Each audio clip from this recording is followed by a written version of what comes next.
नमस्कार दोस्तों, मैं उमाकांत लखेड़ा और आज फिर स्वागत है और चर्चा फिर बिहार की। और बिहार में जो दो प्रमुख घटक दल हैं या गठबंधन है, एक एनडीए है और दूसरा इंडिया अलायंस का महागठबंधन है। इन दोनों की जो सूचियां हैं वो उसको आने में अभी विलंब है।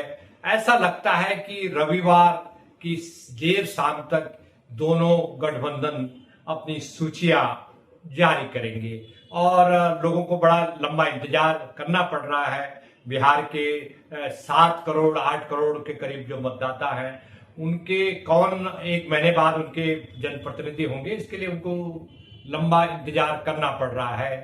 लेकिन इस बार बिहार में आया राम गया राम की बाढ़ आई हुई है। भले ही बरसात खत्म हो गई है, लेकिन इस बाढ़ से पूरा कोहराम, पूरी भगदड़ सारे राजनीतिक पार्टियों में मची हुई है। और ऐसा नहीं है कि ये जो भगदड़ है, ये जो दल बदल है, ये भगदड़ जनता दल यूनाइटेड और बीजेपी गठबंधन से आरजेडी कांग्रेस की तरफ भी हो रही है।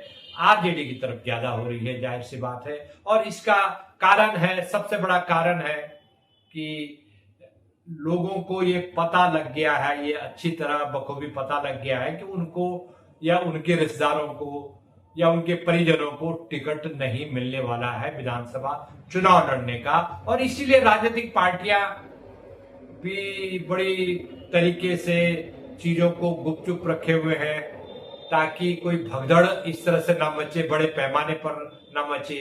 और जो लिस्ट जारी करने का जो मुद्दा है, वो एनडीए अलायंस में तो सबसे ज्यादा मुश्किलें हो गई है, क्योंकि वहां तो 5-5 बड़े गठबंधन हैं, गठबंधन के सदस्य हैं।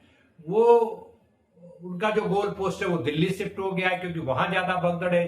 चिराग पासवान को काफी मनाने की कोशिश हुई है, लेकिन उसके बावजूद भी वहां अभी भी टसल चल रही है। लास्ट मोमेंट पर कितनी सीटें कौन झटक सकता है, ये खबर है कि चिराग पासवान को मोटे तौर पर मना दिया गया है। लेकिन मांझी साहब क्या मानेंगे, क्या कुशवाहा मानेंगे, ये एक अलग इश्यू है। और ऐसी दशा में जो जनता दल यूनाइटेड, जो नीतीश कुमार साहब की पार्टी है, वहां से भी बड़े पैमाने पर शिफ्टिंग हो रही है। और ऐसा लग रहा है कि वहां जो संतोष कुशवाहा है, जो पूर्णिया से पूर्व सांसद थे 2-2 बार, वो आरजेडी का दामन उन्होंने थाम लिया।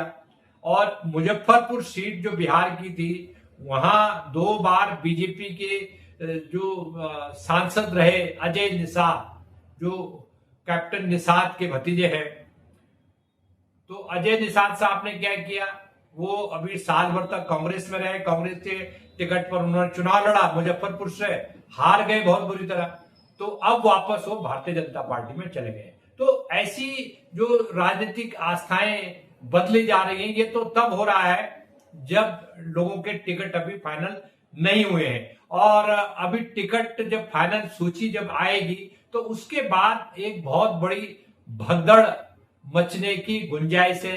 और जो बिहार की राजनीति के जो जानकार हैं, उनका कहना है कि इतनी बड़ी भगदड़ टिकट बंटने के पहले या सूची का इंतजार करने के पहले, इतनी बड़ी भगदड़ हाल के दशकों में पहली बार देखने को मिली है। और ऐसी दशा में जबकि जो सत्ताधारी एनडीए अलायंस है, वो दावा कर रहा है कि देखिए उनका कोई मुकाबला नहीं है। उन्होंने रेवड़ियां बांट दी हैं, उन्होंने खैरात बांट दी है, उन्होंने 10-10 हजार महिलाओं के खातों में दे दिए हैं, किसानों के खातों में, गन्ना किसानों के खातों में 10-10 हजार चले गए। और हर परिवार तक ये पैसे पहुंच गए, जनता का पैसा। ये कोई अपने प्रॉपर्टी संपत्ति बेच के कोई पैसा जनता को नहीं दे रहा।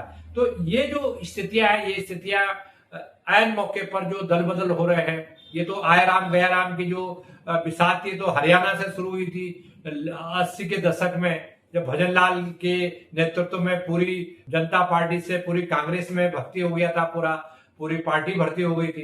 तो ये जो सीन हो रहा है, उसके बाद भी बदले, कांग्रेस से फिर वापस आए।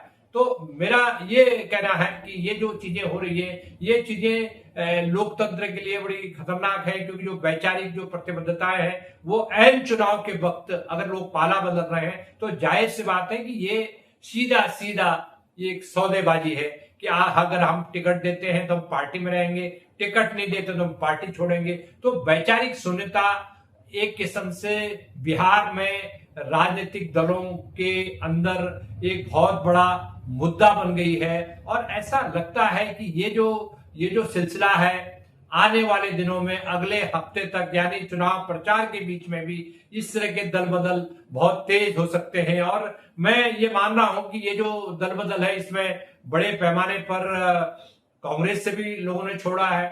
एक अशोक राम थे, उन्होंने तो साल के शुरू में छोड़ दिया था।